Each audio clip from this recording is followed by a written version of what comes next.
So now that you've got the script, how do you actually deliver with impact? And there's no doubt that effective use of visual aids can greatly enhance your impact, but only if used properly. And I'm sure, like me, you've seen too many speakers who relied on their visual aids as a memory prompt in case they forgot what they should say.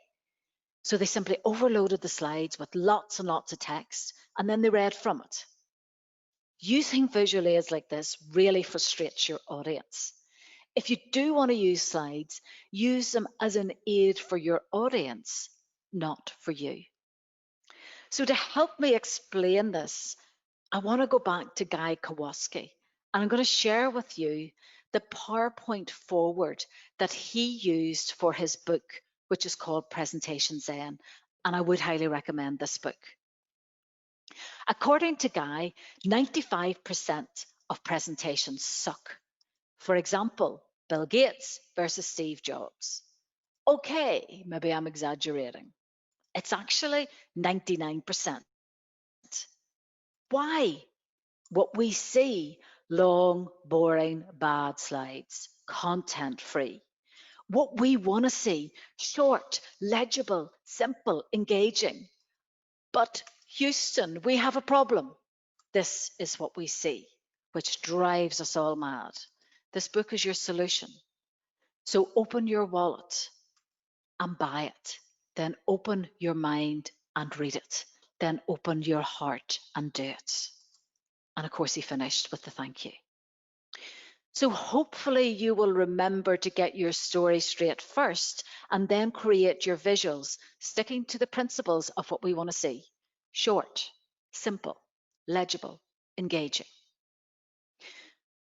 When pitching your business to potential investors or clients, you need to have impact. And this comes from the way you speak, it comes from the way you act, and it comes from the way you move around. And all of these points are really important.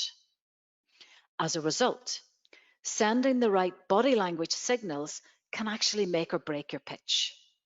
There are 4 things to think about when engaging with your audience face to face. The first is movement. Then we've got eye contact, use of hands, your voice, and the language skills. Movement is really important as it helps to energize not only you, but also your audience. But we have got to make sure that we get our movement right. Unlike Theresa May, when she made her entrance for her big conference speech by boogieing to ABBA's Dancing Queen. It's fair to say her moves weren't universally acclaimed. Wooden and cringeworthy, being 2 widely used adjectives to describe her performance. How can you make your movements work for you?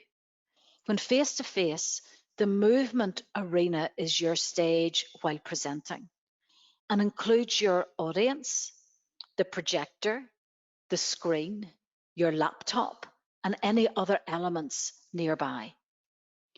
When I was presenting to a conference in Rome 6 months ago, which seems now like a lifetime ago, I was at the venue at the crack of dawn with the sound men to do a complete run through the pitch and to work out my movement arena between the podium, between the flip chart, and with my audience. Every room and every stage is different. So it's really, really important to be there early. And what you want to try to do is to make your movement and your posture as seamless and natural as possible. We recommend that you use the pace of your voice to set the pace of your movement. Take your time and remember to breathe. And this will not only help you to deliver with impact, but it will also help with any nerves. You can also blank your PowerPoint pitch at any time by pressing the B key, which is what I've just done. This will allow you to pause your pitch, open up your movement arena, and redirect attention to what you're saying. Movement is equally important when you're doing a video pitch. but in a very different way. When we are in front of the camera, you've got to slow down your gestures and keep your movements relaxed. Using open arm gestures and showing the palms of your hands, which is the ultimate, see, I've got nothing to hide. They're silent signals of credibility. Individuals with open gestures are perceived more positively and are much more persuasive than those with closed gestures, hands hidden or held close to the body. But too much hand movement in front of the screen can look jerky. So practice beforehand and see what gestures work best for you. In front of camera, we would say less is more because everything is magnified. It's also really important to keep your posture straight and avoid slouching to indicate attentiveness. If you're hunched down, your shoulders are back, it's going to give off this vibe that, I really don't want to be here. You're tired, your energy is low. And I guess that's not the kind of impression that you want to make to a potential client, partner, or customer. You always want to put your best foot forward. Even though it's a video call, this is still a real business meeting. Posture is a non-verbal indicator of confidence, so let's sit up straight.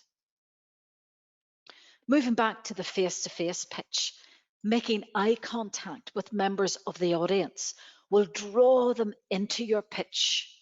Make sure you cover the entire room and consciously turn your head to make sure you still have the attention of each section of your audience. It will feel to them like you're talking more directly to them, and it will help keep your audience and investors interested in what you're saying. Ensure that your eye contact, though, is balanced to include them all, and be careful not to focus on any one individual for too long because that can make them feel really uncomfortable. When we talk about making eye contact during a video conference, it's difficult because the window showing the person you're talking to is always going to be below the camera. In order to make eye contact, you have to train yourself to look at your camera and not your screen. It's a difficult skill to master, but it's not an impossible one, and it's so powerful when you pull it off. Also, the most flattering angle for the camera is to capture your face at the same level or a little bit above. You don't want your computer camera looking up at you. Trust me, it's not a flattering angle for most of us. So grab some books or a slim box or an old tire, if you have one, and put your computer on top of it until the camera is right across from your face. And it's interesting, one of the big issues that many people have when speaking in public is, what do I do with my hands? And it's a question that I get asked all of the time. And it's funny because we only think about our hands when we find ourselves standing in front of an audience to deliver a pitch or a presentation. And suddenly we don't know what to do with them. So we start by doing all sorts of strange things. I've seen people plant their hands firmly on their hips without realizing how aggressive it makes them look. They cross their arms, they stick their hands in their pockets, or they pull their trousers up. And that tends to be one, and I'm not being sexist here, but that tends to be one that men have a tendency to do. Pull their trousers up, even though they weren't falling down. So these are just some of the very weird things that I have observed people do with their hands. What do you do with yours? Because these weird things can make the audience feel really quite uncomfortable. However, when we use our hands in the right way, they can absolutely support what we are saying. Thinking through how you use your hands to communicate will greatly enhance your pitch.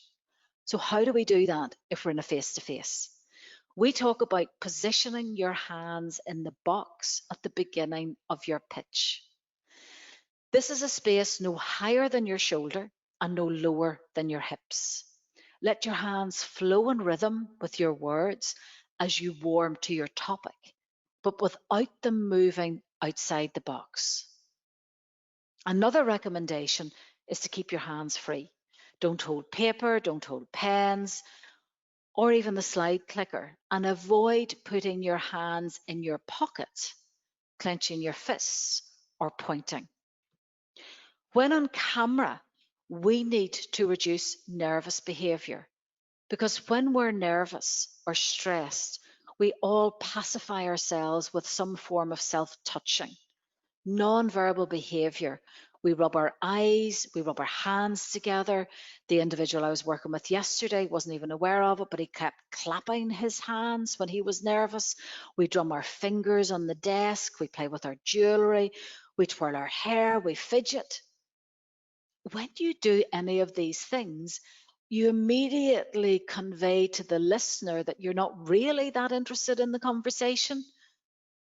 If you catch yourself indulging in any of these nervous hand actions, take a deep breath, steady yourself, and if appropriate, place your hands palm down in your lap or on your desk. Clearly, that's if you're in a seated position. If you want your audience to understand your message, whether you're pitching online or face to face, the rules are exactly the same. Your language must be simple and clear. Use short words and short sentences. Do not use jargon unless you are certain that your audience understands it. In general, talk about concrete facts rather than abstract ideas. To communicate a message effectively, you need to use your voice properly. The way you sound as you speak can bring your words to life or sap them of their power. Think about how you sound to your audience. What about the tone of your voice? What about the pace? And what about the volume? How well do you vary them over the course of your pitch? If you've ever had to listen to someone in a monotone voice, you will totally understand what I mean. Another challenge when presenting is the use of fillers such as ah, actually, obviously, basically, actually, obviously, like, right, well. It's normal to use filler words in your everyday speech, but try to keep them to a minimum in your pitch. All a filler is your brain trying to catch up with your mouth. And because we're frightened of silence, we lean on the filler word. And when we overuse them, they totally detract from our message. But the really good news is you can eliminate them by replacing your fillers with a pause. The first step to changing any habit is awareness.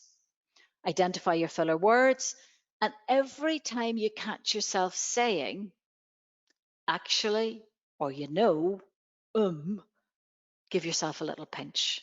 Then every time you go to say your filler word, force yourself to be silent and keep practicing out loud.